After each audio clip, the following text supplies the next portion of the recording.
각자 분주한 삶의 현장 속에서 굴하지 않고 시간과 장소를 이렇게 만들어서 예배의 자리에 나오신 여러분들을 주의 이름으로 축복합니다. 이 시간 오직 주만 바라보며 주의 부르심과 임재가 있는 예배로 나아가십시다. 먼저 우리가 찬양으로 주를 바라보면서 지난 주간 우리 각자가 살아왔던 삶을 되돌아보고 또 하나님께 감사할 것과 회개할 것들을 또 주께 아뢰면서 우리의 시선을 오직 우리를 부르신 그 주님께만 고정하며 바라보는 시간들 가지겠습니다. 찬양하며 기도하며 오직 주만 바라보겠습니다.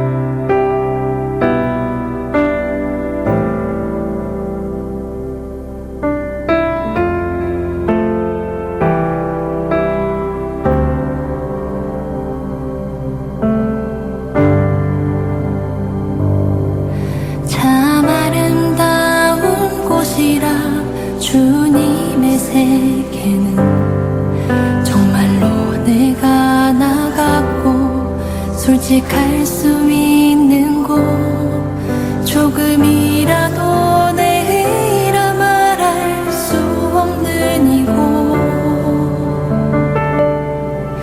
이곳은 바로 주님의 세계라.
하나님, 지난 한 주간 동안 나의 길 속에 늘 동행자가 되어주시고 먼저 앞서 인도하여 주시니 감사합니다. 그런 주의 인도 속에서도 한눈 팔고 거룩하지 못한 생각과 욕심과 본능 속에 휩쓸려 살아왔던 것 회개합니다. 용서하여 주옵소서.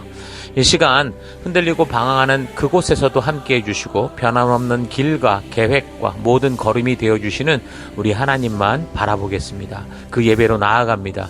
용서하시고 회복하시고 우리를 거룩케 하시는 우리 주 예수 그리스도의 이름으로 기도했습니다. 아멘. 자, 이제 다 같이 우리가 함께 주일 우리 찬양과 경배로 나아가겠습니다. 할렐루야.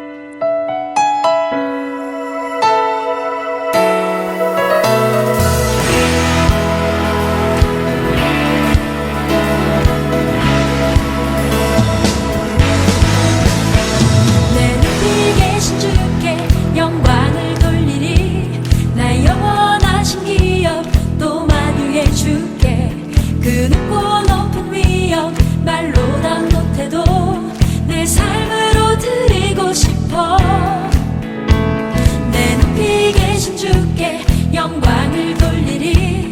감히 비교할 수 없는 지혜와 그 사랑, 그 높고 높은 위엄 말로 다 못해도 내 삶으로 드리고 싶어. 높고 놀라운 주 이름, 내 영이 주를 찬송하며 기뻐. 뛰겠네. 높고 놀라운 주 이름, 내 영이 주를 찬송하며 기뻐. 노래해.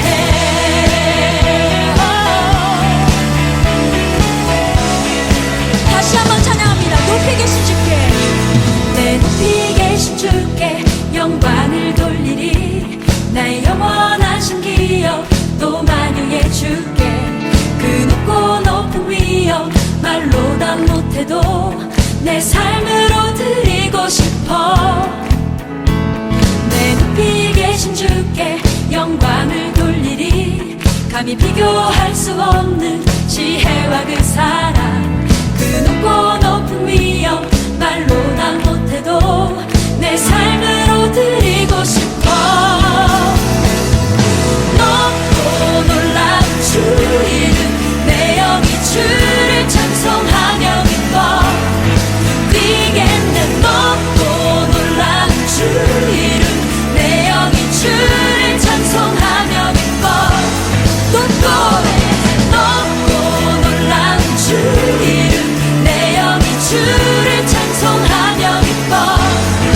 뛰겠네. 높고 놀라운 주 이름, 내 영이 주를 찬송하며 기뻐. 노래해. 영원할 수 없는 그 놀라운 사랑, 은혜와 진리로 새롭게 하신 십자가의 보혈, 그 놀라운 은혜.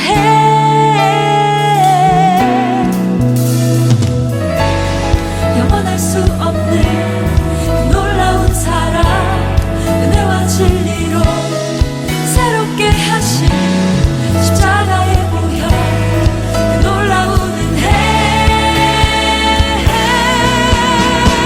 높고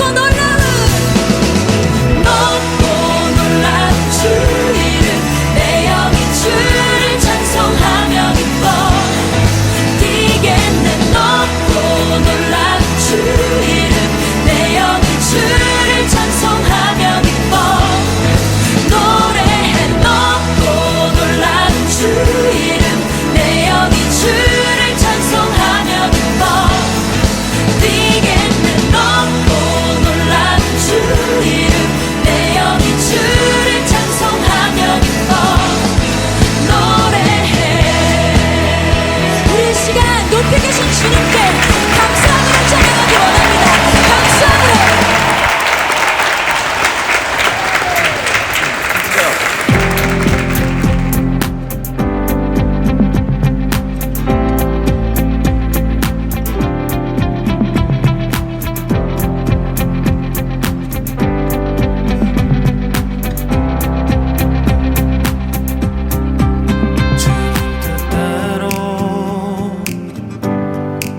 살기로 했네. 주님 뜻대로 살기로 했네. 주님 뜻대로 살기로 했네. 뒤돌아서지 않겠네. 세상 사람 날 몰라줘도, 이 세상 사람 날 몰라줘도, 이 세상 사람 날 몰라줘도 뒤돌아서 서지 않겠네.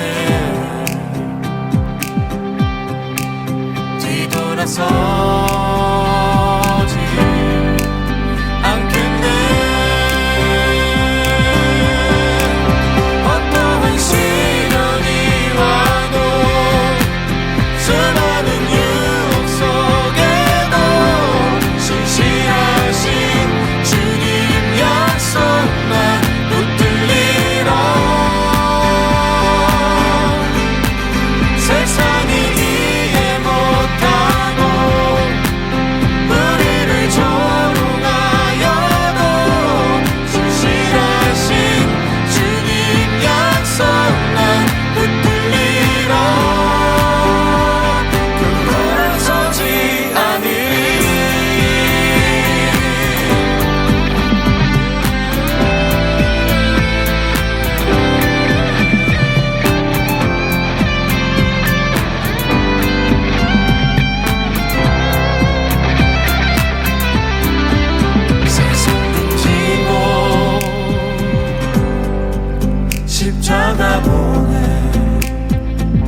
sweet the sound that saved a wretch like me. I once was lost, but now am found. Was blind, but now I see. My chains are gone, I've been set free. My God, my Savior has ransomed me. And like a flood, His mercy reigns, unending love, amazing grace.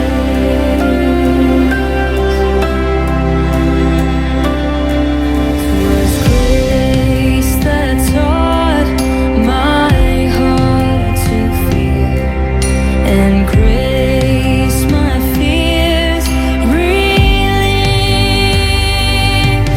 How precious in that grace appeared, the hour I first believed.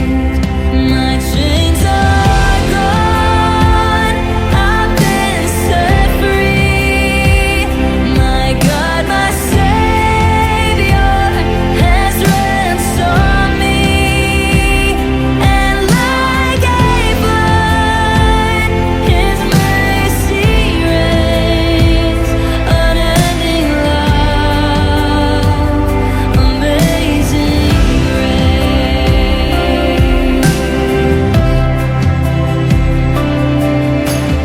The Lord has promised good to me. His word my hope secures. He will my shield and portion be, as long as life endures. Oh, my chains are gone, I've been set free. My God, my Savior has ransomed me. And like a flood, His mercy reigns, unending love, amazing grace. My chains are gone, I've been set free. My God, my Savior has ransomed me. And like a flood, His mercy reigns, unending love, amazing grace, unending love, amazing grace.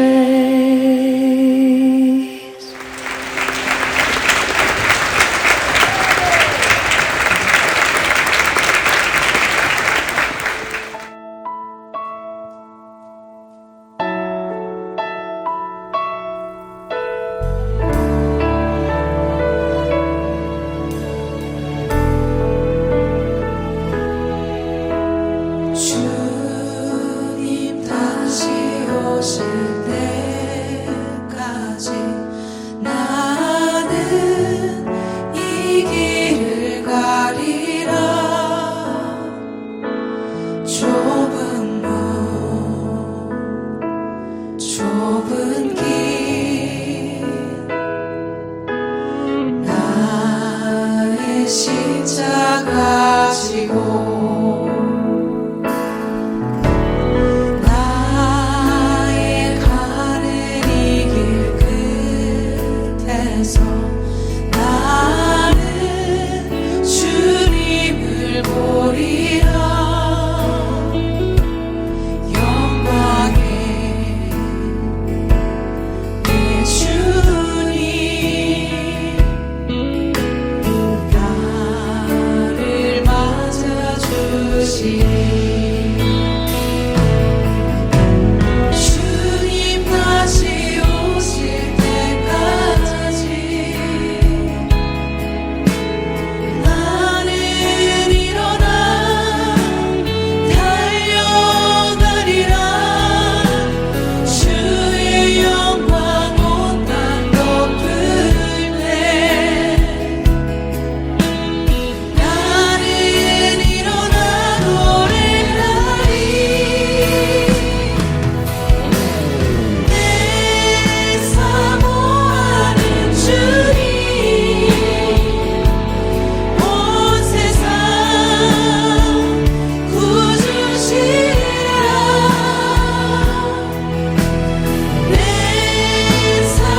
거룩하신 하나님, 주의 백성들이 주의 부르심 앞에 나옵니다.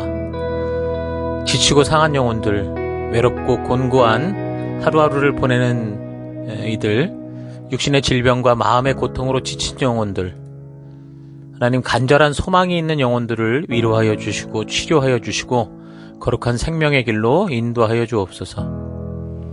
각자의 예배 처소에서 주의 얼굴을 구하며 우리 주의 임재하심이 있는 예배로 서 있습니다. 우리의 예배를 받아주옵소서. 주의 거룩한 지성소에서 우리들을 오라 하실 때 예수의 피를 힘입어 겸손히 나아가는 우리가 되기 원합니다. 다 같이 사도신경을 고백하겠습니다. 나는 전능하신 아버지 하나님 천지의 창조주를 믿습니다. 나는 그의 유일하신 아들 우리 주 예수 그리스도를 믿습니다.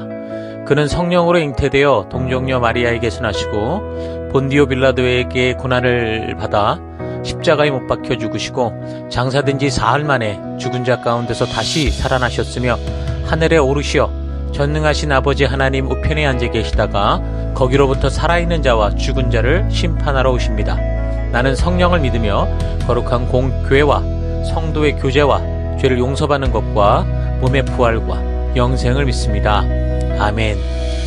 하나님, 우리의 이 고백이 단지 입술의 고백이 아니라 예배 순서로서의 고백이 아니라 우리의 삶으로 드러나는 고백, 우리 삶의 향기가 되고 우리의 그리스도의 편지로서 드러나는 우리가 되기 원합니다.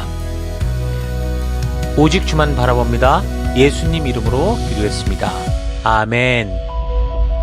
우리 주변 분들과 같이 인사하십시다. 하나님께서 당신을 사랑하십니다. 아멘.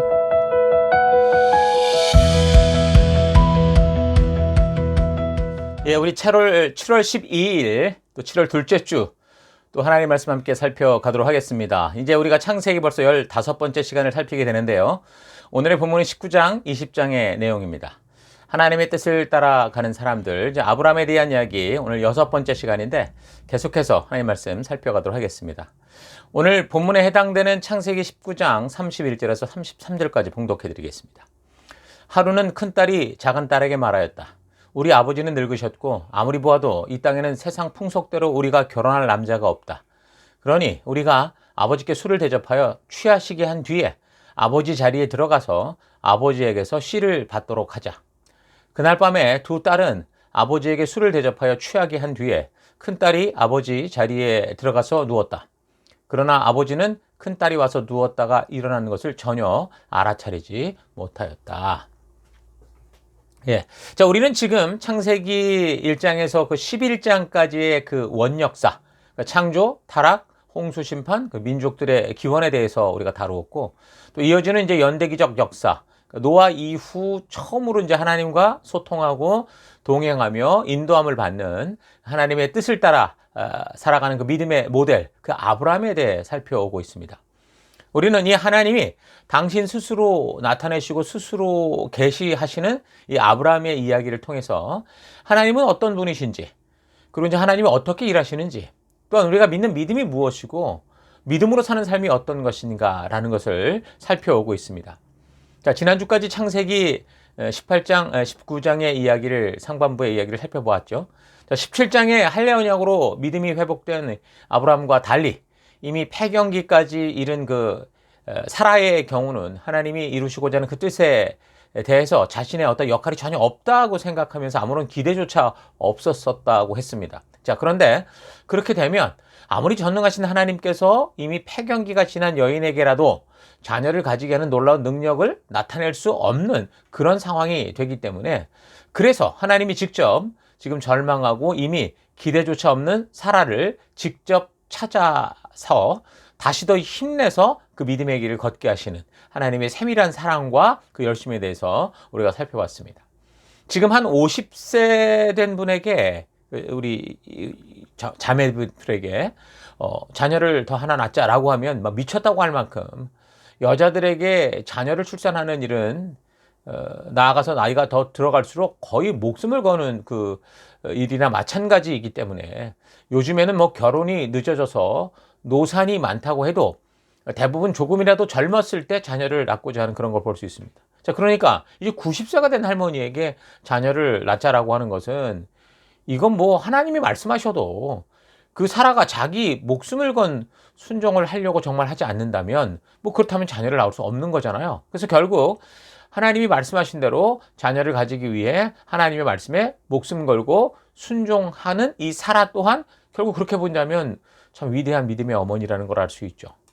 그러니까 그냥 아브라함의 믿음 때문에 모든 게 이루어진 게 아닙니다.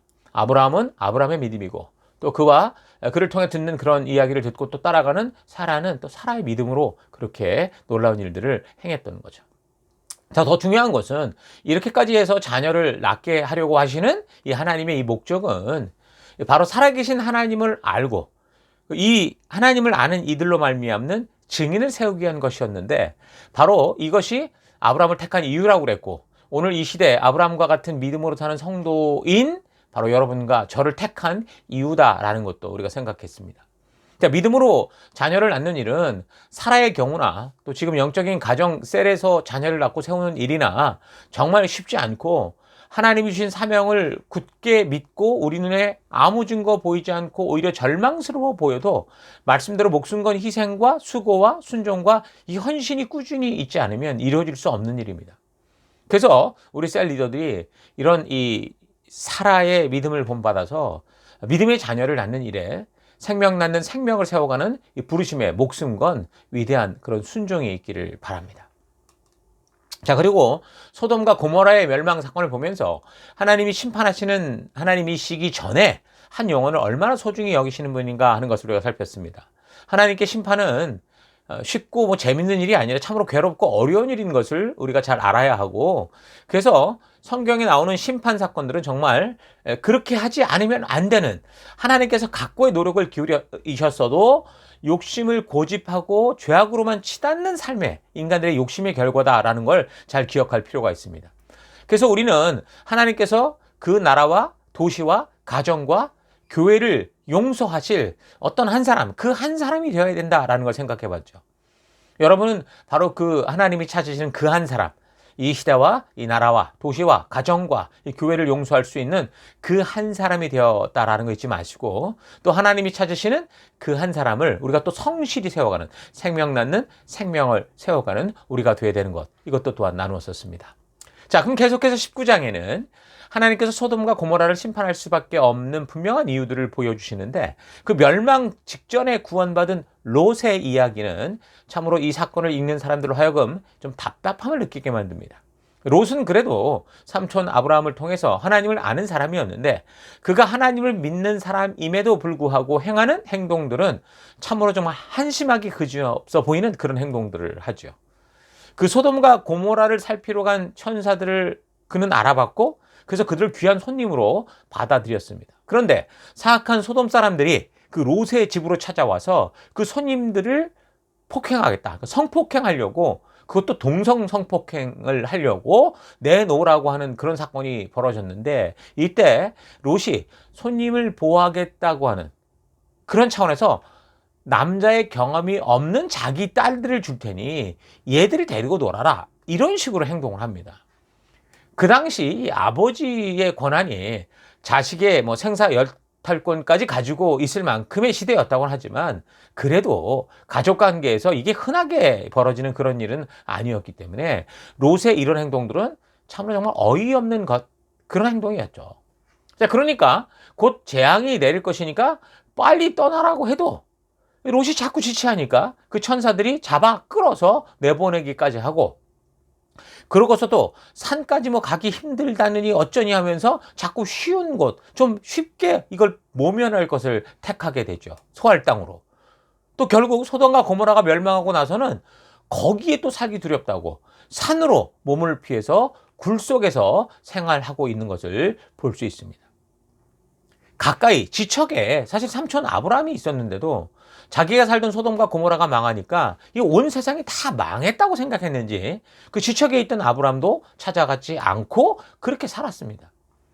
그러다가 그 남자도 몰랐다고 하는 그 딸들이 술을 만드는 것은 어떻게 알았는지 어떤 술이 있었고 또 두 딸이 아버지에게 술을 먹이고 번갈아 아버지와 동침을 해가지고 뭐 결국은 자녀를 낳게 되죠. 그게 이제 모압과 암몬의 시조들이 되는 겁니다. 그러니까 19장은 이런 이야기들을 전해주고 있는데 이 이야기는 롯으로 대표되는, 그러니까 부름받아 믿음으로 산다고는 하는데 하나님의 뜻과 우리를 부르신 목적을 위해 살지 않고 자기가 원하는 것을 위해 살아가는 어떤 애매한 신앙인의 모습들을 보여준다고 볼 수 있습니다. 마치 오늘날 교회를 다닌다고 하면서 교회와 세상에서의 삶이 전혀 다른 이중적 교인들의 이런 모습과 똑같은 거죠. 하나님의 부르심의 이유를 모르고 종교 생활을 하는 그런 교인들의 모습이 바로 이런 겁니다. 롯은 하나님을 알고 믿는다고 했지만 그의 관심은 이 세상에서 잘 먹고 잘 사는 것이었고, 그래서 그의 삶은 항상 이 세속에서 보냄을 받은 자로서 살아가는 게 아니라 하나님 이용해서 세상에서 잘 나가는 그런 셀럽이 되고 싶은 그런 사람이었던 겁니다. 소돔과 고모라가 타락한 곳이었기 때문에 그래도 하나님을 아는 롯은 어쩌면 그곳에 하나님의 살아계심을 알리는, 그러니까 하나님의 그 유일한 증인, 어떤 하나님의 길로 저를 인도하는 전도자요, 빛으로 보내졌다라고도 볼 수 있었습니다. 그래서 베드로후서 에서는 롯을 마치 의론자처럼 설명하기도 합니다. 2장 6절, 소돔과 고모라 성을 멸망하기로 정하여 죄가 되게 하사 후세에 경건하지 아니할 자들에게 본을 삼으셨으며 무법한 자들의 음란한 행실로 말미암아 고통당하는 의로운 롯을 건지셨으니 이는 의인이 그들 중에 거하여 날마다 저 불법한 행실을 보고 들으므로 그 의로운 심령이 상함이라. 자, 여기서 의인이란 하나님을 아는 자, 그러니까 하나님의 약속을 믿는 자를 말하는 것이죠. 자, 그러니까 롯은 분명히 하나님을 알고 믿고 또 하나님께서 약속하신 그 뜻과 그 삶의 목적을 알았다라는 겁니다. 그래서 나름대로 세상 속에서 섞이지 않으려고 애를 쓰며 살았겠구나라는 걸 알 수 있죠. 그로 인해서 소돔과 고모라의 멸망에서 구원을 받았을 건데 그의 삶은 하나님이 보시기에 그 한 사람 롯으로 인해 소돔과 이 고모라 땅을 용서하고 구원할 수 있는 그 한 사람의 삶이 아니었던 것입니다. 그래서 그의 구원에 있어서 하나님께서 아브라함을 생각하사 그를 소돔과 고모라를 엎으시는 중에 내버리셨다라고 할 정도로 마치 그의 구원이 아브라함 때문에 이루어진 것 같을 정도로 그런 삶을 살았던 사람입니다. 롯도 아브라함처럼 나그네를 대접하는 것 이거 잘 아는 그런 사람이었죠. 그는 하나님도 알았고 하나님께서 아브라함을 통해 믿음으로 사는 삶과 그 행하시는 것과도 그 약속도 알았습니다. 하지만 그의 삶은 말 그대로 신약에서 나오는 미련한 그 다섯 처녀 같은 삶을 살았던 거죠.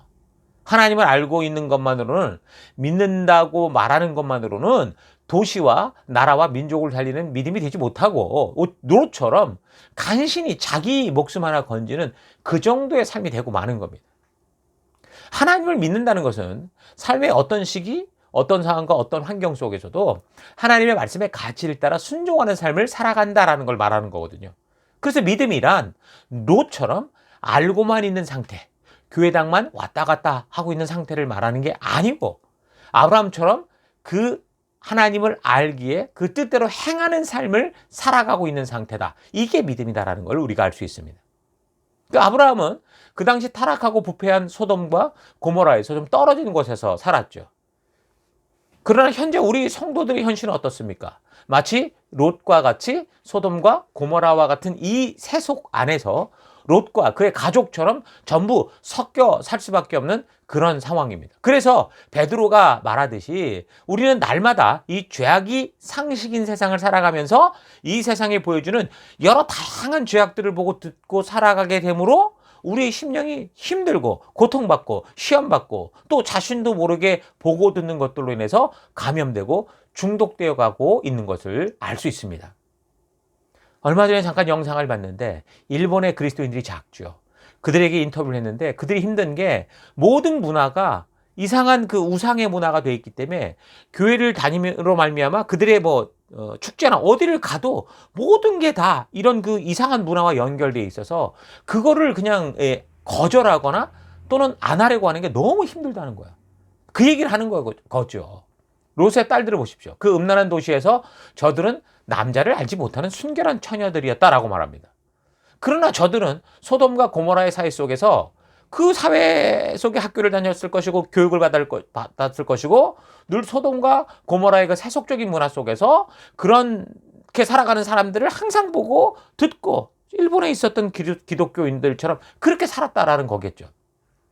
그러니까 예배와 묵상의 삶은 일주일에 따져보면 고작 5%도 되지 않고 매일 매 순간 세상 문화 속에서 살아가는 삶의 대부분의 시간들을 이 세상 속에서 살아가야 되는 그 우리의 이 현처지와 같은 그런 삶을 살았던 겁니다. 그래서 비록 눈에 띄게 뭐 죄악을 저지른 적은 없는 것 같아 보이는데 그 마음과 심령이 세상의 유행을 보며 그것들을 경험하고 닮아보고 싶은 마음에 늘 세속적 문화를 동경하고 뭐 그것에 시달리고 유혹받고 이렇게 살았다라는 겁니다. 그래서 순결한 처녀들이라고 하면서도 세속의 문화를 늘 동경했고 흉내냈고 살던 이 자매들은 이 삶의 아주 극한 위기를 만나니까 믿음의 가치를 따라 살아가는 게 아니라 그런 세상에서 익숙해졌던 그 문화를 따라 행동해버리고 맙니다. 그래서 자기 아버지에게 술을 먹이고 아버지와 동침을 해서 아버지의 씨를 얻어서 뭐 자녀를 낳겠다. 뭐 이상한 회개맹측한 이런 짓을 하게 된 거죠. 자, 그런데 보십시오. 부모들이 어떻게 합니까? 나를 비롯해서 우리 애는 좀 착한데 친구가 좋지 않은 것을 해서 그렇게 됐다. 이렇게 생각합니다. 그러니까 착한데 동거하고 있고 착한데 술, 담배 마시고 마약하고 있고 착한데 일진하면서 친구 괴롭히고 있고 착한데 명품 좋아하고 착한데 세속의 문화를 즐기고 있는 겁니다. 왜 그렇습니까? 늘 그런 것이 삶의 기본으로 살아가는 이 세속에 너무 오랜 시간 노출되고 방치되고 자기 스스로를 지키지 못했던 거죠. 그러니까 19장의 롯은 오늘 이 시대를 살아가며 하나님을 인도하면서도 이 보냄을 받은 세속에서 부르심을 받은 자신의 정체성을 잃어가거나 또 혼란스러워하면서 이 세상 속을 살아가는 그런 교인들의 모습을 그대로 보여주고 있는 겁니다. 하나님의 양식을 충분히 먹지 못하고 말씀으로 우리가 충분히 지키지 못하고 세상에 배부른 삶을 살아가는 바로 그 오늘날의 교회들의 모습, 오늘날 교인들의 모습을 그대로 보여주고 있죠. 여러분, 믿음의 삶이란 세속이 주는 그 보암직도 하고 먹음직도 한 것을 받아들이는 것이 아니고요. 하나님의 말씀과 하나님의 가족들과 많은 시간을 보내면서 하나님의 뜻을 깊이 마음에, 몸에 새기고 그렇게 살아가는 겁니다. 그래서 우리네 삶이 어차피 롯처럼 소돔과 고모라 땅에 함께 거하여 살아가야 되는 그런 입장이기 때문에 그런 삶의 현장에서 믿음의 공동체를 만드는 것 중요한 거죠. 그리고 그 안에서 더욱더 영혼의 힘을 얻을 수 있는 거룩한 충전소를 만드는 것. 그래서 교회와 이 셀의 모습, 영적인 진정한 가정의 모습은 참 중요한 겁니다. 여러분, 코로나 바이러스 속을 살아갔을 때도 마스크하고 늘 소독하고 그런 바이러스가 우리를 감염시키지 못하도록 그렇게 살아왔듯이 세속에 물들지 않고 하나님의 뜻과 부르심에 대한 것을 되새길 수 있는 그 접촉점들, 세속에 감염된 생각과 마음을 말씀으로 새롭게 할 그런 만남들, 이런 것들이 많아야 된다라는 거예요. 그래서 주일 예배가 중요하고 이 셀 모임과 개인의 묵상의 시간은 너무 중요한 겁니다. 여러분 생각해 보세요. 한두 주간 예배를 참석하지 않다 보면 어느샌가 우리의 생각이 이미 세속과 거의 똑같아지는 것도 볼 수 있습니다. 세상에서 함께 만나고 일하며 살아가는 사람들이 나쁘지는 않지만 분명한 거는 하나님을 모르거나 믿지 않기 때문에 하나님 나라 백성답게 살아가는 말씀의 가치를 모르고 생명의 일도 모르고 있고 욕심과 정욕을 따라 살아가는 그런 삶을 살고 있는 게 사실이죠. 그러니까 하나님께서 빛과 소금으로 우리를 보낸 사명받은 자로서의 삶의 이유를 모르고 있다라는 겁니다. 그래서 조금 전에 말한 것처럼 착한 사람인데 죽음의 길을 고집하고 있고 착한 사람인데 세속의 문화에 들어가 있고 착한 사람인데 하나님이 아니라고 하는 것을 당연히 해도 된다고 생각하고 살아가기 때문에 우리가 말씀으로 바르게 충전되고 하나님의 보냄을 받은 이 선지자요 하나님으로부터 왕같은 제사장으로서의 이 가치를 이거 말씀으로 제대로 무장하지 않으면 결국 세속에 물들고 친구들에게 휩쓸리고 세속에 감염될 수밖에 없죠. 그렇게 시간이 흘러가다 보면 롯이나 그의 딸들과 같이 되는 거예요. 하나님에 대해 알고 있다고 하면서도 교회를 다니고 있다가 하면서도 결국은 심판받는 그 세속의 자리에 가는 그 미련한 다섯 처녀와 같은 그런 모습이 된다는 겁니다. 성도이면서도 성경의 가치가 아닌 세속이 주장하는 이 동성애를 인정하게 되는 그릇된 판단을 한 이유가 뭡니까? 대부분 가족이나 친구, 가까운 사람, 그러니까 자기와 시간을 함께 많이 보내는 사람들, 이 사회가 그런 동성애를 옳다하고 추구하고 그에 대해 별 문제점을 가지지 않고 있기 때문에 그렇게 물들고 있는 겁니다. 금목자흑, 근주자적. 그렇게 하다가 유유상종하게 되더라, 그 말인 거죠. 하나님은 19장의 이 사건들을 통해서 믿음의 삶에서 성도들이 선택해야 하는 믿음의 길이 어떤 것이냐라는 것을 지금 그래서 정확하게 우리에게 말씀해 주고 있는 겁니다. 아브라함의 길입니까? 롯의 길입니까? 사실 장소보다 중요한 것은 하나님의 부르심을 알고 그 뜻대로 살아가는 그런 삶인 거죠. 롯이 아브라함이 거하던 헤브론에 같이 있었다고 해도요, 사명을 잃고 존재의 이유를 잊고 살아갔다면 똑같은 실패의 삶이 되었을 것입니다. 그러니까 교회 안에 있어도 우리가 이런 부르심과 사명을 모르고 그 말씀대로 가지 않는다면 교회 안에서 지옥 가는 그런 존재가 될 수도 있죠. 그러나 비록 소돔과 고모라에 살았다고 해도, 지옥 속에 살았다고 해도 롯이 그곳에서 하나님의 이 부르심을 잊지 않고 이 믿음의 길로만 걸었다면 완전히 다른 결과들, 우리 소돔과 고모라를 구원하는 구원자가 되었을 수도 있었을 겁니다. 자, 그래서 믿음의 삶이란 내가 어느 곳에 있든지 하나님의 부르심을 잊지 않고 나를 보내신 사명 따라 살아가는 삶이다 라는 겁니다. 환경 탓, 상황 탓을 하는 게 아니라 그렇게 어둡게 빛으로 보낸 그 사실이 있지 않고 이 말씀의 가치를 따라 살아내는 그런 삶이 바로 믿음의 삶인 거죠. 자, 19장에서 보여주는 하나님은 심판 중에라도 한 영혼을 살리기 원하시는 그런 하나님이셨죠. 하나님은 소돔과 고모라를 살리려고 애를 쓰시는 분이시지만, 그런데 그 땅과 그 사람들이 회개의 마음이 전혀 없고 부패하고 욕심과 정욕을 끝까지 고집해 간다면 결국은 심판을 받게 된다라는 겁니다. 우리는 지금 어쩔 수 없이 소돔과 고모라와 같은 문화 속에서 살아야 되는 그런 형편에 처해 있습니다. 어둠 속에 빛으로 보냄을 받았습니다. 그래서 우리는 우리 삶의 곳곳에서 마치 헤브론과 같은 예배, 아브라함이 드렸던 이 거룩한 예배가 있어야 되고 하나님의 가치가 주도하는 것을 의도적으로 이 어두운 땅 속에 빛된 공간을 많이 만들어야 됩니다. 그게 바로 예배인 거고, 그게 주일인 거고, 그게 셀인 거고, 그게 개인의 묵상의 시간인 거고, 그 하나님 믿는 이런 믿음의 이 사람들과의 만남, 그 공동체인 거죠. 그래서 주일의 이 예배를 통해서 하나님의 말씀으로 더욱 무장하고 세속의 가치로 감염된 것들을 씻어내는 시간이 돼야 되고, 주중에 셀 모임 또한 세속에 감염되고 속고 있는 생각들을 다 떼어내고 솎아내고 거룩한 하나님의 부르신 사명자로 거듭나는, 충전되는 그런 시간이 돼야 된다는 거 잊지 마십시오. 어떤 이유로든 여러분 주일 또는 셀 예배에 빠지게 돼서 말씀을 듣지 못하고 묵상하지 못하고 나누지 못하면 결국 그렇게 시간이 흘러가다가 우리의 영혼은 롯의 딸들과 같이 이상하게 변질된 신앙으로 빠질 수 있습니다. 여러분, 한 주 예배를 빠지게 되면 어떻게 됩니까? 한 주는 7일 다닙니다. 한 번 빠지면 무려 14일 동안 말씀과 멀어진 삶을 살게 되는 거죠. 그렇게 시간이 흘러가면 우리는 세상에 쉽게 속고 무너지는 삶이 되고 맙니다. 그래서 예배는 삶의 최고 우선순위를 두고 참석해야 되는 거고, 부득이한 사정으로 예배에 참석하지 못하게 된다면 반드시 스스로 예배의 자리로 나아가서, 요즘에 이제 기계가 좋으니까 온라인으로라도 말씀을 들으면서 하나님의 마음, 그렇게 온라인 예배를 활용할 수는 있는 겁니다.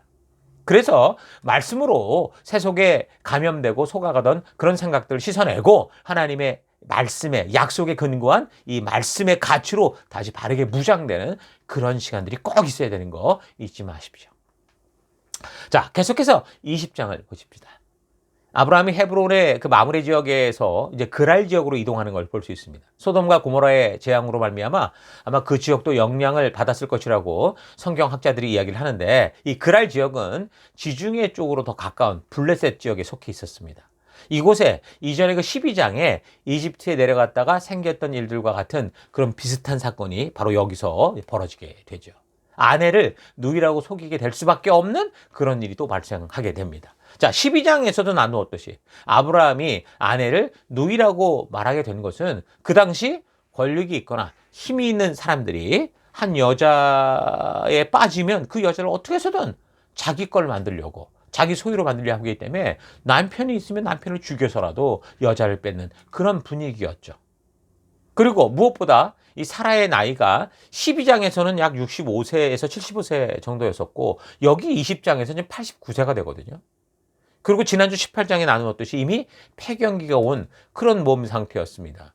그러니까 12장에서 사라의 미모가 소문이 났었다고 말했지만 여기 20장에서는 그런 미모에 관련된 이야기는 없고요. 그냥 사라가 아브라함의 아내가 아니라 누이라고 소문이 났기 때문에 그 그랄 지역의 권사자였던 이 아비멜렉이라고 하는 이 블레셋 왕이 사람을 보내서 사라를 데려간 겁니다.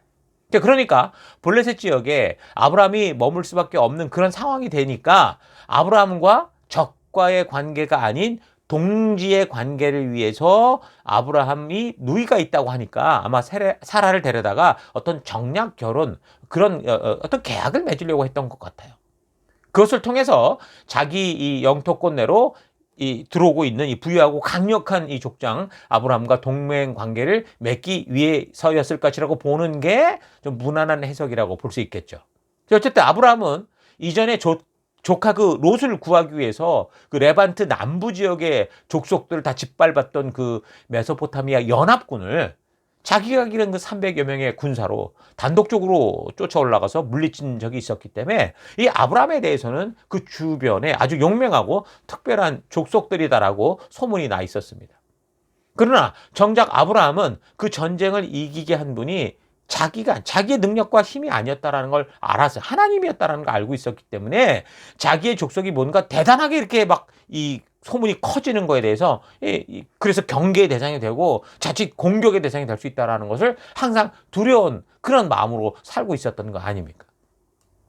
그러니까 그는 전능하신 하나님을 만나면서도 할례 언약을 맺고 사라를 직접 찾아주신 하나님을 만나면서도 그 삶의 현장에서의 삶은 어떤 거예요? 너무 거친 거예요.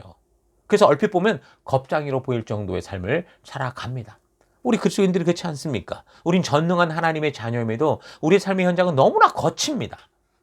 그래서 전능하신 하나님이 만나주시고 이끌어주시고 보호해주신다고 한다면 아브라함의 삶이 좀 평탄대로로 이어질 것 같은데 이게 성경의 이야기가 보여주는 하나님과 동행하는 삶의 길을 보면 결코 평탄대로가 아니에요. 우리가 하나님의 자녀가 되었고 그의 백성이 되었음에도 그의 길은 평탄치 않다는 거죠. 마치 하나님이 계시지 않고 무관심해 보일 정도의 날 것 그대로의 삶이 우리의 현장이라는 겁니다. 그러니까 이런 사실에 대해서 우리는 이런 역사적인 기록을 통해서 이 믿음의 삶의 현장이 어떨까라는 걸 잘 분별하고 그래서 어떻게 이런 상황 속에서 살아가는 게 믿음으로 살아가는 것이냐. 아브라함은 이런 상황 속에서 어떻게 살았느냐. 우리가 바르게 온전하게 파악을 하는 거 굉장히 중요한 거죠. 나중에 아브라함이 이 아비멜렉에게 자기가 속인 게 드러나서 아내를 누이라고 했던 이유에 대해서 뭐라고 그랬냐면 20장 11절을 보면 아브라함이 이르되 이곳에서는 하나님을 두려움이 없으니 내 아내로 말미암아 사람들이 나를 죽일까 생각하였습니다 라고 말합니다. 그러니까 하나님은 전능하신 하나님으로 살아계시는데 그는 하나님을 모르는 자들을 경계하고 조심하고 있죠.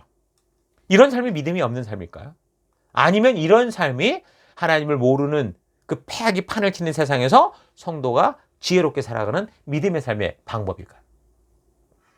여러분 성도들이 삶의 현실 속에서 믿음으로 사는 것이 어떤 것인지 바로 이런 아브라함의 삶을 통해 보여주는 창세기 사건을 통해 우리가 잘 분별할 수 있어야 됩니다. 우리는 보편적으로 믿음을 가지면 이 세상에 두려울 것 없이 마치 죽어도 살아나는 그 영화 속의 슈퍼맨들처럼 살아야 된다고 생각하는데 여기서 믿음의 모델인 아브라함의 삶을 보면 전혀 그렇지 못하고 극히 인간적이고 너무도 평범해서 하나님을 믿으면서도 두려워할 것과 조심할 것들을 분별하며 살아가고 있는 것을 볼 수 있습니다.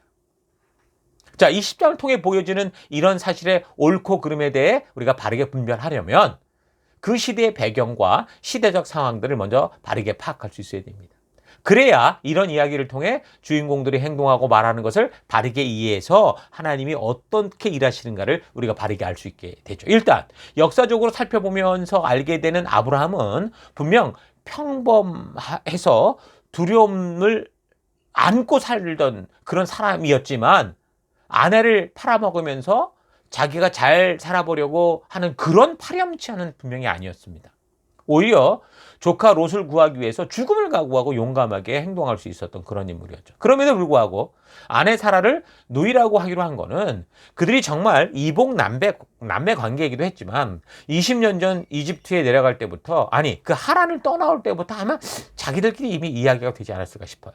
그러니까 사라도 그 시대의 풍토가 어떻다는 것을 알고 있었고, 그래서 다른 토 달지 않고 보내를 받은 그 약속의 땅 가나안에서 하나님의 명령대로 정착하고 번성하려고 노력하면서 남편과 함께 한 족속의 족장의 아내로서 자기 족속을 책임지고자 하는 그런 삶을 살아왔다라는 걸 알 수 있습니다.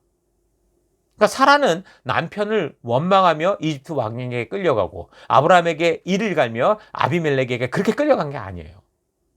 종교와 율법에 의해 억지로 끌려가는 삶이 아니라 자기에게 주어진 사명과 존재의 이유를 알았기 때문에 기꺼이 자발적으로 헌신하는 그런 삶을 살았다는, 이건 완전히 삶의 태도가 달라집니다. 한 교회를 다닐 때도 그래요. 남편과 아내가 남편 때문에 아내 때문에 교회를 다니는 집을 보면 결국엔 무너집니다. 그러나 두 분 다 분명히 하나님 부르신 이 교회를 통한 하나님의 부르심과 사명과 존재의 이유를 알면 서로가 격려자가 되고 위로자가, 위기를 함께 극복하는 동지가 되는 거죠. 아브라함과 사라의 삶이 바로 그런 서로 자원하여 자발적으로 헌신하는, 협력하는 그런 삶이었던 겁니다. 근데 여기 20장에 대한 많은 설교들이나 해석들을 보면 아브라함을 아내를 2번씩이나 팔아서 자기 생명을 보존하려고 했던 쫌팽이 같은 그런 존재로 단정을 짓고 다르게 설명하는 걸 보는데요. 아브라함이 누이라고 2번이나 말했던 것으로 인해서 아주 중요하게 파악해야 되는 그 시대의 상황과 배경에 대해서 좀 쉽게 간과하고 아브라함을 아내를 팔아 목숨을 건진 존재로 단정짓고 묵상을 해버리니까 묵상이 다 좀 무리한 해석으로 그렇게 풀어지지 않는가 생각됩니다. 그러니까 아브라함은 파렴치한 존재가 되고 아비멜렉은 블레셋 왕이 오히려 아브라함보다 더 의로운 사람인 것처럼 설명을 하는데, 그런데 만약 아브라함이 잘못된 행동을 2번이나 했다면 정황상 하나님이 아브라함을 야단쳐야 되는데 오히려 지금 본문을 보면 아비멜렉에게 나타나서 한마디로 그냥 너 죽을래? 너 까불면 죽는다? 이런 식으로 말씀하게 되니까 해석이 더 이상하게 흘러가는 거죠. 첫 그 해석의 방향이 잘못 잡혀지니까 뒤로 갈수록 말이 꼬이는 겁니다. 자, 이것이 바로 선택한 사람을 책임지시는 하나님의 은혜다, 이런 식으로 얘기를 하면서 택함 받은 사람들은 인간 말종 같은 짓을 해도 하나님이 책임져 주신다, 이런 식으로 이상하게 설명을 하게 되는데, 아니 그러면 하나님께서는 공의도 없고 당신이 선택만 하면 그 선택받은 자들이 어떤 짓거리를 해도 내가 택했으니까 살려낸다, 이거 완전 조폭 같은 그런 신 아닙니까? 이렇게 택한 족속이라는 것을 앞세우면요, 이것은 세상의 우상 잡신과 다를 바 하나도 없는 겁니다. 그래서 우리는 창세기의 이야기를 바르게 파악하기 위해서 이 아브라함의 스토리의 전체적 역사적 흐름과 그 시대의 배경과 정황들을 가능하면 좀 신중하고 바르고 자세하게 알아야 됩니다. 조금 전에 말했듯이 이 가나안 지역에서 한 족속이 안전하게 살기 위해서 사라도 이미 자기가 비록 아브라함의 아내여도 해야 할 역할을 알고 있었고, 그리고 20여 년 전 이집트에서도 그런 일을 겪었었기 때문에 사실 사라의 경우는 아비멜렉 사람들이 와서 반강제적으로 자기를 데려가려고 할 때 별 걱정 없이 갔을 거라고 봅니다. 믿음 때문에. 물론 죽으면 죽으려는 에스더와 같은 결단에 믿음이 있었을 것이지만 사라는 이집트에서의 경험을 통해서 이 사람들이 나를 건드리면 하나님께서 판단하실 것을 믿음으로 분명히 알았기에 아비멜렉에게 그렇게 끌려갔다고 볼 수 있겠죠. 자, 아브라함도 자기 아내를 데려간다고 해서 칼을 빼들고 싸우면 결국 어떻게 됩니까? 자기만이 아니고요, 거기 300가정이 넘는 모든 족속들이 다 죽고 말 것이다라는 걸 알았기 때문에 비록 그런 상황이 다시 이렇게 된 게 너무 좀 화가 나고 너무너무 싫었지만 이집트에서도 그랬듯이 이게 하나님께 맡기는 믿음으로 말씀의 가치를 따라 행동한 것으로 보입니다. 마치 모세의 어머니 요게벳이 어린 아기를 그 작은 광주리에 담아서 나일강으로 띄어보내며 하나님께 맡길 수밖에 없었듯이 예수님께서 십자가 앞에서 하나님께 모든 것을 맡길 수밖에 없었듯이 그렇게 아브라함도 내 뜻대로 마옵시고 아버지 뜻대로 해달라고 하는 그런 마음으로 하나님께 전적으로 맡기는 그런 삶을 산 거죠. 그러니까 사람들이 오해하는 것이 아비멜렉의 경우 하나님이 너 죽을래? 그러니까 20장 4절 뭐라 그럽니까? 아비멜렉이 그 여인을 가까이 하지 아니하였으므로 그가 대답하되 주여 주께서 의로운 백성도 멸하시나이까 그가 나에게 이는 내 누이라고 하지 아니하였나이까 그 여인도 그는 내 오라비라 하였사오니 나는 온전한 마음과 깨끗한 손으로 이렇게 하였나이다. 이렇게 하면서 자기가 의로운 것처럼 변명을 하니까 이 말이 틀린 말은 아니잖아요. 상황상 얼핏 보면.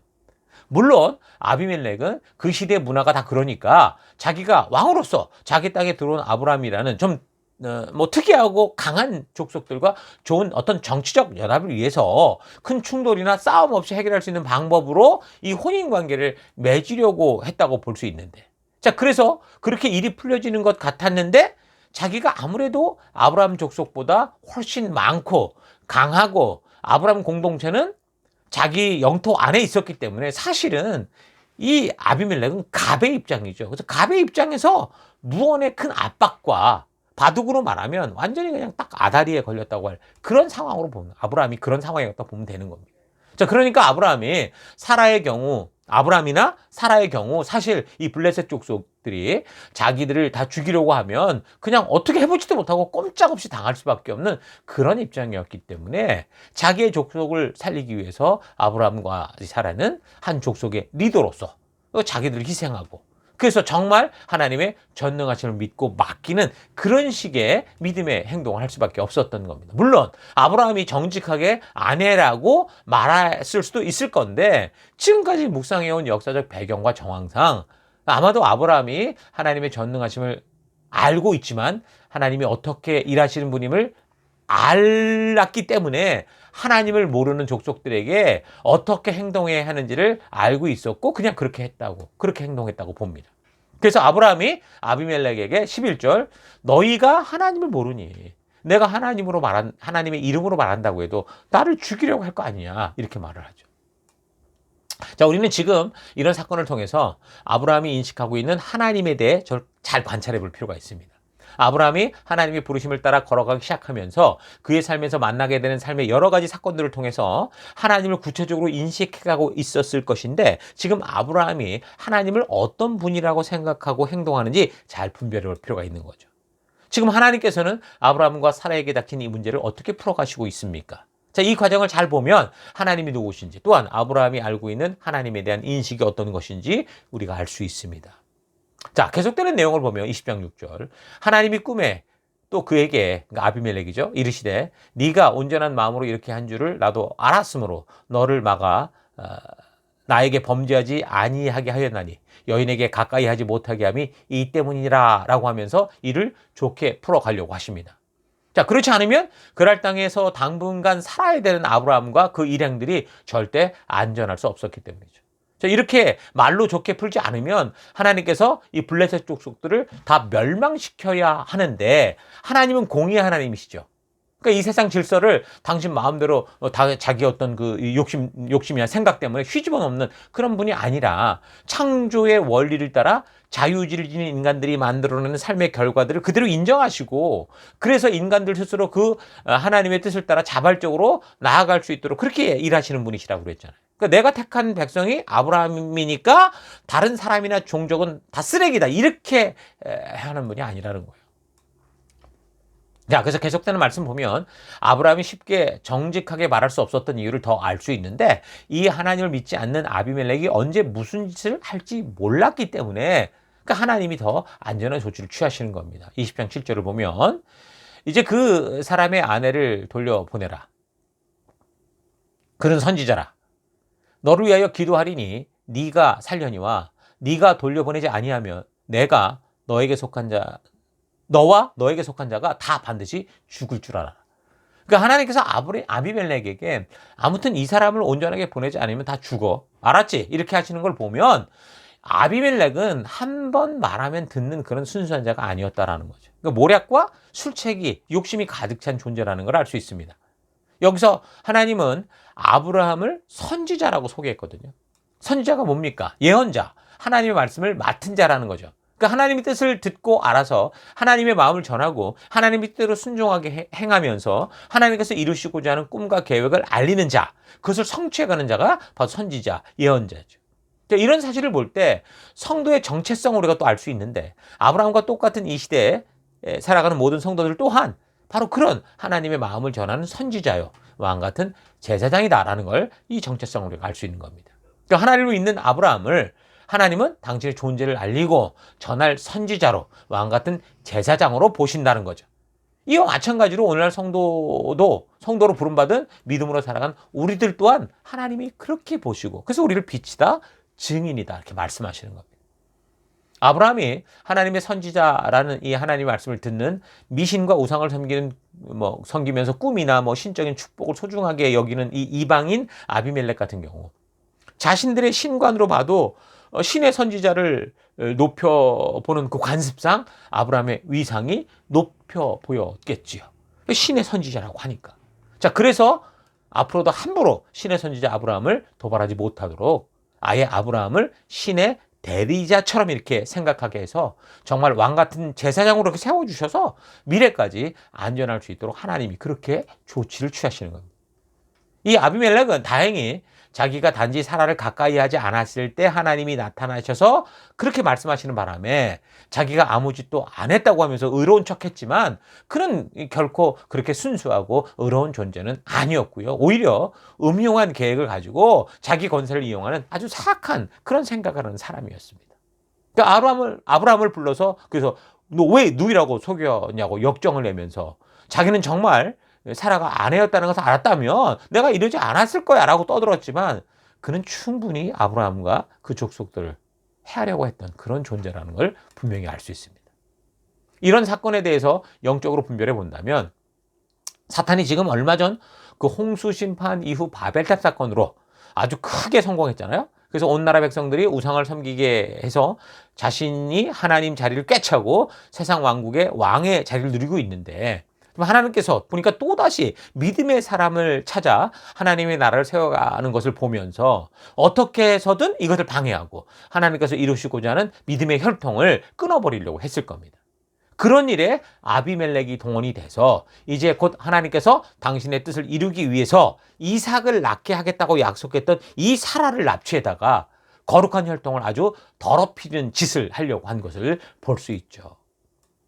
아비멜렉이 순수한 존재였다면 하나님께서 그에게 처음부터 그렇게 강하게 거의 협박에 가까운 말투로 말씀하시는 것과 두 번에 걸쳐서 아브라함을 똑바로 보내지 않으면 죽이겠다라고 그렇게 하지 않았을 거예요. 그러니까 아비멜렉은 사라를 취한 후에 결국 아브라함 족속의 뿌리를 뽑아서 잠재우려고 했던 거죠. 그러니까 약육강식의 원리를 따라서 아브라함 족속을 자기 것으로 만들려는 욕심에 이런 짓을 행한 건데 영적으로 볼 때 이건 사탄이 그런 아비멜렉의 욕심을 이용해서 하나님의 뜻을 이루는 하나님 나라 백성들을 몰살하려고 했던 하나님의 나라를 무너뜨리게 했던 것을 볼 수 있습니다.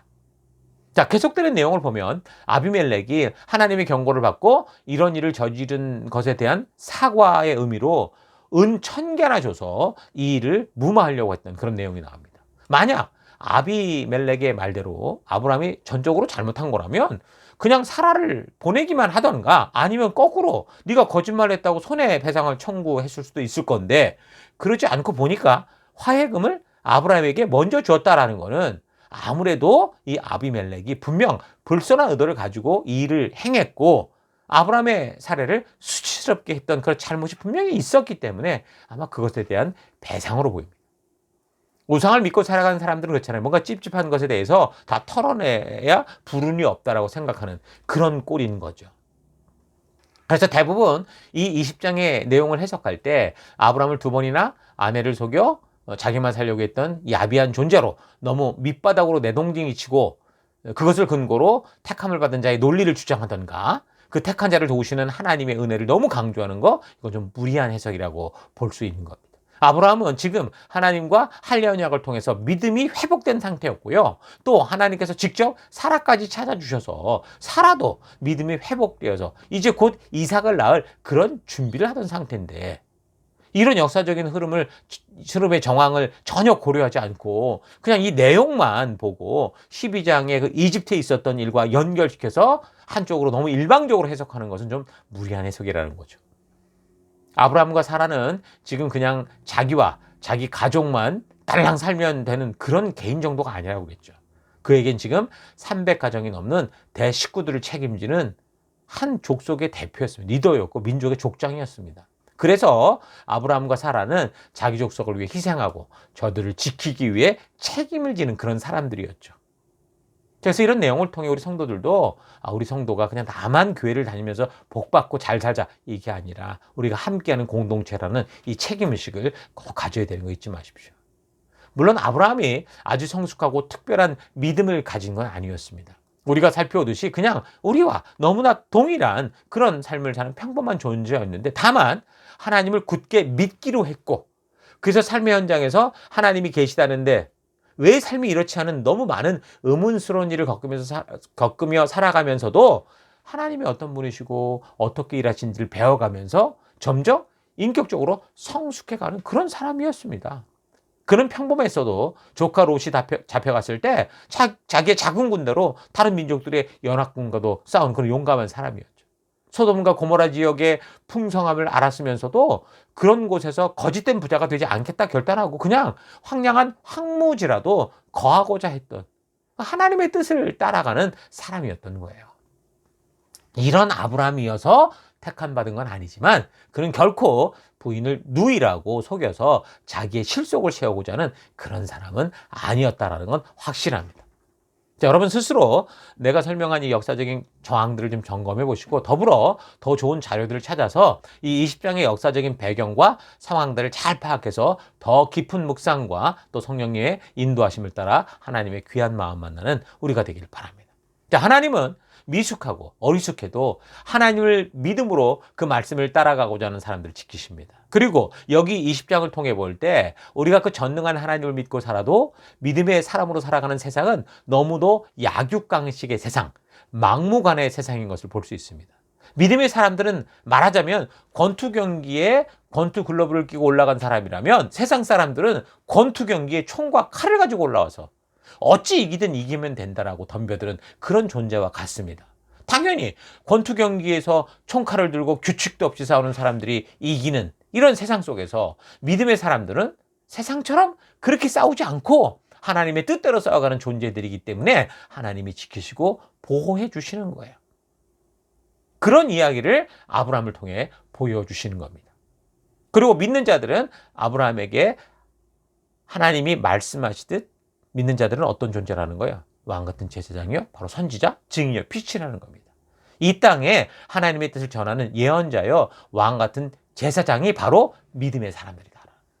여러분 이런 정체성 잊지 마시기 바랍니다. 여러분 빛이요, 왕같은 제사장입니다. 살다가 억울한 일이 있습니까? 변함없이 이 말씀의 가치를 따라 살아가면서 하나님 앞에 통곡하고 그의 이름을 부르십시오. 공의 하나님께서 사랑의 하나님께서 반드시 이 일의 시시비비를 가려서 그것을 이 땅에서 해결하시든 예수님의 그 백보자 심판 앞에서 해결하시든 반드시 공의롭게 이 일을 해결해 주실 겁니다. 성도는 그렇게 공의로우신 하나님을 믿으면서 이 사례처럼 기꺼이 믿음의 공동체를 위해 아비멜렉에게 잡혀갈 수도 있는 거고 아브라함처럼 참으로 수치를 무릅쓰고서라도 공동체를 위해 희생하며 하나님 앞에 이 현실을 맡겨드리는 그런 믿음의 삶을 살아가는 존재임을 잊지 마십시오. 예, 하나님의 손에 맡겨질 때 하나님께서 일그러지고 회복할 수 없는 사망의 음침한 골짜기에서도 구원해 내시고 홍해의 길을 만드시고 사막에 강을 만드시는 역사를 이루어 주실 겁니다. 아멘. 자, 그런 하나님의 손에 여러분의 삶을 맡기고 담대히 우리 공동체를 위해서 희생하며 또 생명나는 생명을 세우는 순종하는 삶을 살아가는 여러분과 제가 되기를 축원합니다. 자, 계속해서 다음 주 말씀 살펴가도록 하겠습니다. 자, 들은 말씀을 가지고 우리 잠시 묵상하며 기도하겠습니다. 함께 묵상하십시다.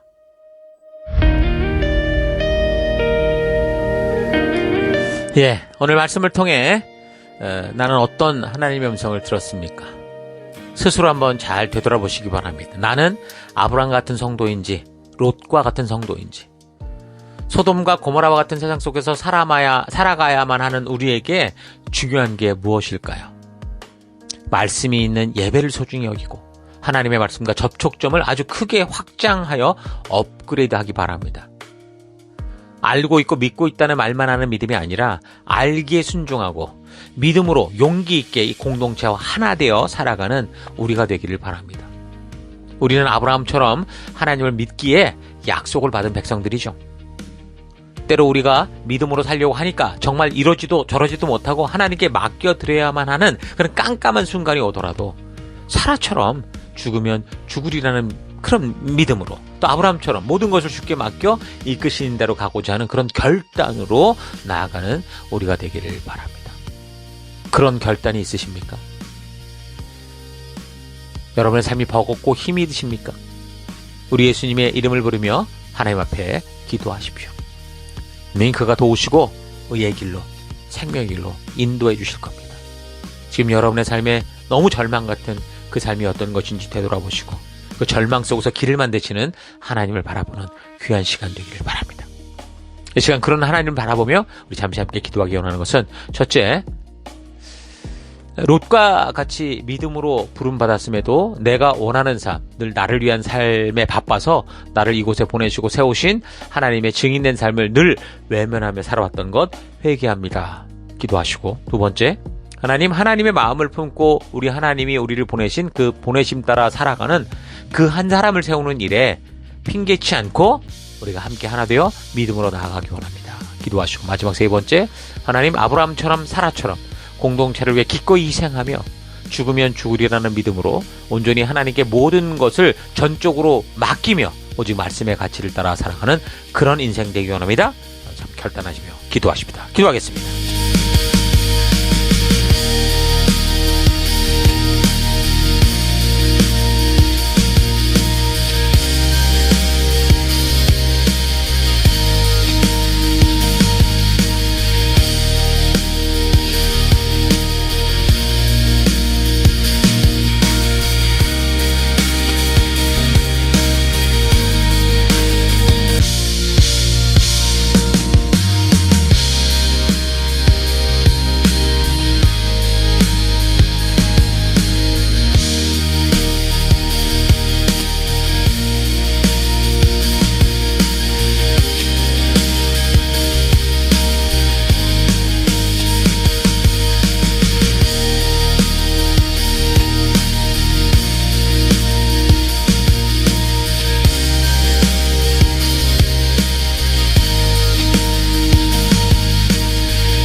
사랑의 하나님, 오늘도 말씀을 통해 믿음의 길을 보여주시고 믿음의 선택이 어떤 것인지를 알게 하시니 감사합니다.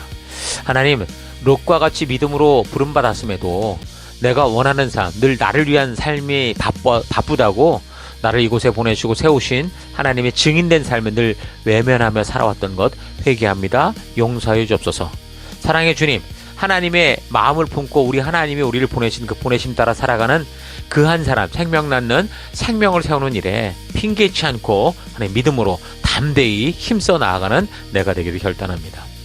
하나님, 아브라함처럼 사라처럼 공동체를 위해 기꺼이 희생하고 죽으면 죽으리라는 믿음으로 온전히 하나님께 모든 것을 전적으로 맡기면서 오직 말씀의 가치를 따라 살아가는 그런 인생 되기를 원합니다. 오늘 우리 교회 속에서, 우리의 셀 속에서 더 이상 핑계대고 구경하는 구경꾼이 아니라 나를 보냄받은 자답게 우리가 함께 하나 되어 그 길을 걷는 우리가 될 것, 내가 될 것을 결단합니다. 이 한 주간도 그런 믿음의 길을 담대히 걸어갈 것을 결단하고 감사드리며 예수님 이름으로 기도했습니다. 아멘.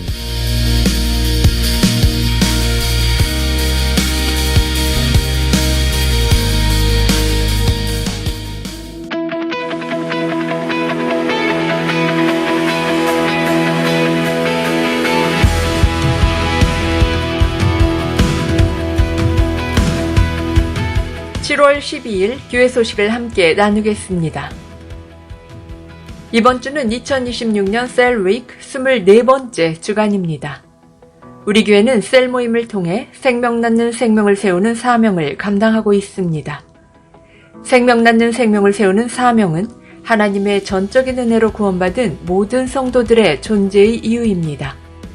이것을 위해 우리가 구원받았고 우리가 이곳에 한 교회로 모여 하나님 나라를 이루며 지금까지 달려가고 있는 것입니다.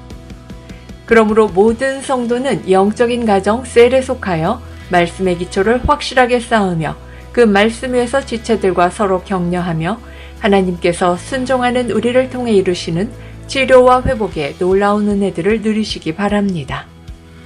사랑의 돌봄과 성경과 역사 교육, 이것이 가장 중요하고 부름받은 자들의 핵심적인 사명인 것을 잊지 말고 셀 모임으로 적극적으로 모여주시기 바랍니다.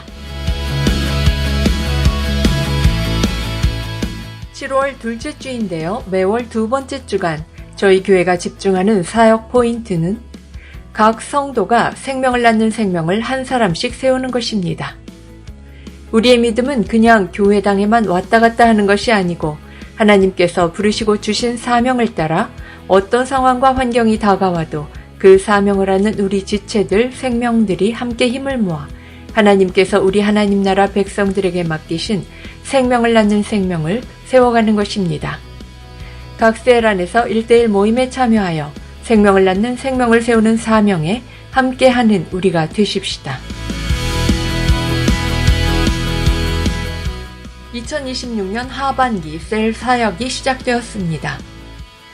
하나님께서 우리를 부르신 영적인 가정 셀 가족의 중요성과 그곳에서 생명을 낳는 생명을 세워가는 부르심을 잊지 말고 2026년 하반기에도 다 같이 함께 모이기를 힘쓰며 주님이 인도하는 거룩한 하나님 나라를 이루어가는 우리가 되십시다. 하나님의 가족된 여러분들을 축복합니다. 7월 교회 소개반 첫 번째 모임이 있습니다. 매월 둘째 주와 셋째 주에 교회 소개반으로 모입니다.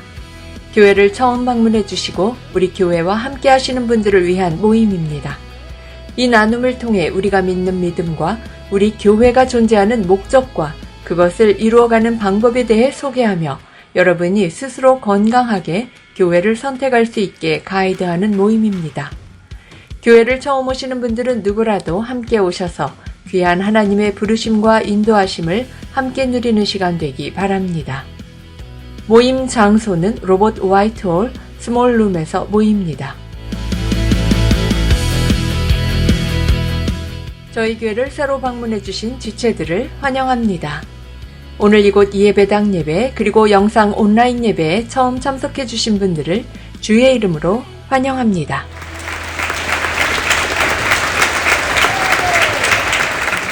우리를 이곳에 부르시고 함께하게 하신 하나님께 감사하고 그 사랑으로 우리 모두 함께 귀한 교회로 하나 되는 시간들이 되기를 바랍니다. 오늘 예배 후 성도의 교제는 본당 옆 건물 1층 웨스트백 뱅크홀에서 모이게 됩니다. 함께 오셔서 귀한 성도의 교제 가운데 하나님의 은혜와 축복을 경험하실 수 있기 바랍니다. 은혜인 교제실로 가는 문이 오후 2시 이후에 잠겨지게 되니 열린 번호를 아시는 셀 리더들과 셀 식구들이 새로 오신 지체들을 비롯해서 교제에 오시는 분들을 함께 인도해서 이동해 주시기 바랍니다. 모두 함께 교제의 공간에 오셔서 귀한 만남 나누시기 바랍니다. 다음 주일 예배도 계속해서 스카스 처치 예배당에서 예배 드립니다. 우리가 예배를 드리고 있는 멜번시티 CBD 안에 있는 스카스 처치 본당에서 2시에 예배를 드립니다. 미리 예배 시간 5분 전까지 오셔서 거룩하고 귀한 예배, 하나님의 말씀으로 거듭나는 예배 되도록 하십시다. 우리가 드리는 예배는 계속해서 매주 영상으로 미리 준비되어 교회 사이트에 매주일 오전 6시에 업로드됩니다. 또한 교회 유튜브에도 같은 시간에 업로드가 되니 어떤 이유로든 예배당 예배를 나오지 못하게 되는 경우 각자가 처한 처소에서 각자 가능한 시간에 하나님의 부르심 앞에 스스로 나아가 예배 드리실 수 있기 바랍니다. 내가 처한 어떤 상황과 환경 속에서도 변함없이 거룩한 예배자로 서서 온전한 예배를 드리실 수 있기 바랍니다. 지금까지 7월 두 번째 주일 교회 소식이었습니다. 한 주간도 믿음으로 말씀 따라 승리하는 여러분들 되시기 바랍니다.